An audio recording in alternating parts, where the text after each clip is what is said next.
Welcome back. ఉద్యోగాలన్నారు, నిరుద్యోగుల్ని నమ్మించారు, లక్షలు వసూలు చేశారు, నిండా ముంచేశారు. నిజామాబాద్లో జరిగిన ఈ ఘటన కలకలం రేపుతోంది. నిజామాబాద్ జిల్లా వ్యాప్తంగా ప్రభుత్వ పాఠశాలల్లో వాలంటీర్లుగా ఉచితంగా సేవలందించేందుకు గ్లోబల్ ఫౌండేషన్ స్వచ్ఛంద సంస్థ ముందుకొచ్చింది. ఈ మేరకు సర్వశిక్ష అభియాన్ అధికారులు అనుమతి తీసుకుంది.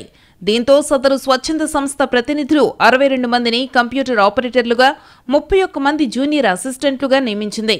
నెలకు 18,000 జీతం ఇస్తూ ఉండడంతో పెద్ద సంఖ్యలో నిరుద్యోగులు పైరవీలు చేయించుకుని అపాయింట్మెంట్ లెటర్లు పొందారు. ప్రైవేటు సంస్థ నియామక పత్రాలివ్వడం వల్ల పాఠశాలల్లో వాలంటీర్లను చేర్చుకోలేదు.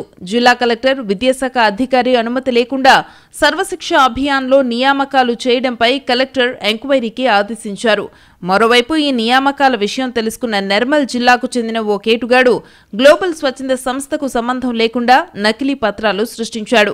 12 మందిని నమ్మించి అంటగట్టాడు. ఒక్కొక్కరి నుంచి 1,50,000 వరకు వసూలు చేశాడు. దీనిపై అధికారులకు ఫిర్యాదు అందింది. దీంతో ప్రస్తుతానికి నియామకాలు ఆపేసి సమగ్ర విచారణ జరుగుతోంది.